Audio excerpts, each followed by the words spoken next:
Send the boy along with me, and we will go at once. Downtown we let it go. Sunset high and above your soul. Blood rush in a hazy glow. My head to the bones. Loose up, we break. Israel his father, send the boy along with me, and we will go at once, so that we and you and our children may live and not die. I myself will guarantee his safety. You can hold me personally responsible for him. If I do not bring him back to you and set him here before you, I will bear the blame before you all my life. As it is, if we had not delayed, we could have gone and returned twice. Then their father Israel said to them, if it must be, then do this. Put some of the best products of the land in your banks and take them down to the man as a gift. A little balm, a little honey, some spices and myrrh, some pistachio nuts and almonds. Take double the amount of silver with you. They must return the silver that was put back in the mouths of your sacks. Perhaps it was a mistake. Take your brother also and go back to the man at once. And may God Almighty grant you mercy before the man, so that he will let your brother and Benjamin come back with you. As for me, if I am bereaved, I am bereaved. So the men took the gifts and double the amount of silver, and Benjamin also. They hurried down to Egypt and presented themselves to Joseph. When Joseph saw Benjamin with them, he said to the steward of his house, take these men to my house, slaughter an animal and prepare a meal. They are to eat with me at noon. The man did as Joseph told him and took the men to Joseph's house. Now the men were frightened. When they were taken to his house, they thought, we were brought here because of the silver that was put back into our sacks the first time. He wants us to attack us and overpower us and seize us as slaves and take our donkeys. So they went up to Joseph's steward and spoke to him at the entrance of the house. We beg your pardon, our lord, they said. We came down here the first time to buy food, but at the place where we stopped for the night, we opened our sacks, and each of us found his silver the exact weight in the mouth of his sack. So we have brought it back with us. We have also brought additional silver with us to buy food. We don't know who put our silver in our sacks. That's all right, he said. Don't be afraid. Your God, the God of your father, has given you treasure in your sacks. I received your silver. Then he brought Simon out to them. The steward took the men into Joseph's house, gave them water to wash their feet, and provided fodder for their donkeys. They prepared their gifts for Joseph's arrival at noon, because they had heard that they were to eat there. When Joseph came home, they presented to him the gifts they had brought into the house, and they bowed down before him into the ground. They asked him how they were, and he said, how is your aged father you told me about? Is he still living? They replied, your servant, our father, is still alive and well. And they bowed down, prostrating themselves before him. As he looked about and saw his brother Benjamin, his own mother's son, he asked, is this your youngest brother, the one who you told me about? And he said, God be gracious to you, my son. Deeply moved at the sight of his brother, Joseph hurried out and looked for a place to weep. He went into his private room and wept there. After he washed his face, he came out and, controlling himself, said, serve the food.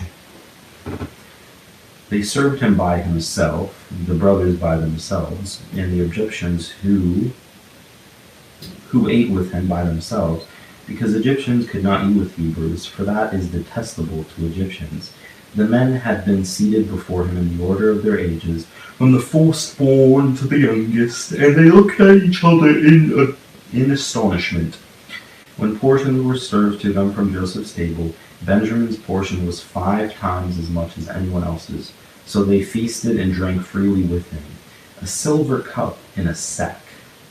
So Joseph gave these instructions to the steward of his house, fill the men's sack with as much food as they can carry, and put each man's silver in the mouth of his sack. Then put my cup, the silver one, in the mouth of the youngest one's sack, along with the silver for his grain.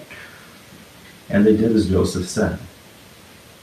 As morning dawned, the men were sent on their way with their donkeys. They had not gone far from the city when Joseph said to his steward, "Go after those men at once, and when you catch up to them, say to them, 'Why have you repaid good with evil? Isn't the cup my master drinks from and also uses for divination? This is a wicked thing you have done.'" When he caught up with them, he repeated these words to him. But they said to him, "Why does my lord say such things? Far be it from your servants to do anything like that. We even brought back to you from the land of Canaan the silver we found inside the mouths of our sacks. So why would we steal silver or gold from your master's house? If any of your servants is found to have it, he will die, and the rest of us will become my lord's slaves." "Very well, then," he said, "let it be as you say. Whoever is found to have it will become my slave. The rest of you will be free from blame." Each of you quickly lowered his sack to the ground and opened it. Then the steward proceeded the search, beginning with the oldest and ending with the youngest. And the cup was found in Benjamin's sack. At this they tore their clothes. Then they all loaded their donkeys and returned to the city. Joseph was still in the house when Judah and his brothers came in, and they threw themselves to the ground before him.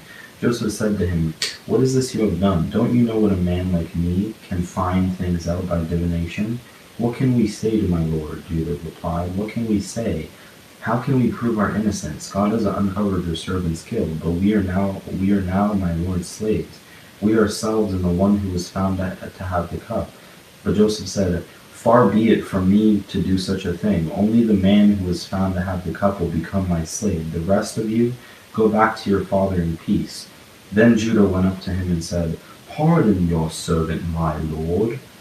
"Let me speak a word to my lord. Do not be angry with your servant, though you are equal to Pharaoh himself." "My lord asked his servants, 'You have a father or a brother?'" We answered, "We have an aged father, and there is a young son born to him in his old age. His brother is dead, and he is the only one of his mother's sons left, and his father loves him." Then you said to your servants, "Bring him down to me so I can see him for myself." And we said to my lord, "The boy cannot leave his father. If he leaves him, his father will die." But you told your servants, "Unless your youngest brother comes down with you, you will not see my face again." When we went back to your servant, my father, we told him what my lord has said. Then our father said, "Go back and buy a little more food." But we said, "We cannot go down. Only if our youngest brother is with us will we go. We cannot see the man's face unless our youngest brother is with us." Your servant, my father, said to us, "You know that my wife bore me 2 sons. One of them went away from me, and I said, 'He has surely been torn to pieces,' and I have not seen him since. If you take this one from me too, and harm comes to him, you will bring my gray head down to the grave in misery. So now, if the boy is not with us, when I go back to your servant my father, if my father, whose life is closely bound up with the boy's life, sees that the boy isn't there, he will die. Your servants will bring the gray head of our father down to the grave in sorrow. Your servant guaranteed to the boy's safety to my father." I said, "If I do not bring him back to you, I will bear the blame before you, my father, all my life. Now then, please let your servant remain here as my lord's slave in place of the boy, and let the boy return with his brothers. How can I go back to my father if the boy is not with me? No, do not let me see the misery that would come on my father." Joseph makes himself known. Then Joseph could no longer control himself before all his attendants, and he cried out, "Have everyone leave my presence." So there was no one with Joseph, and when he made himself known to his brothers. And he wept so loudly that the Egyptians heard him, and Pharaoh's household heard about it. Joseph said to his brothers, "I am Joseph. Is my father still living?" But his brothers were not able to answer him, because they were terrified at his presence. Then Joseph said to his brothers, "Come close to me." When they had done so, he said, "I am your brother Joseph, the one you sold into Egypt. And now do not be distressed, and do not be angry with yourselves for selling me here, because it was to save lives that God sent me ahead of you. For 2 years now there has been famine in the land, and for the next 5 years there will be no plowing and reaping. But God sent me ahead of you to preserve for you a remnant on earth, and to save your lives by a great deliverance." So then it was not you who sent me here, but God, and he made me father to Pharaoh, lord of his entire household and ruler of Egypt. Now hurry back to your father and say to him, this is what your son Joseph says. God has made me lord of all Egypt. Come down to me, don't delay. You shall live in the region of Goshen and be near me. You, your children, and your grandchildren.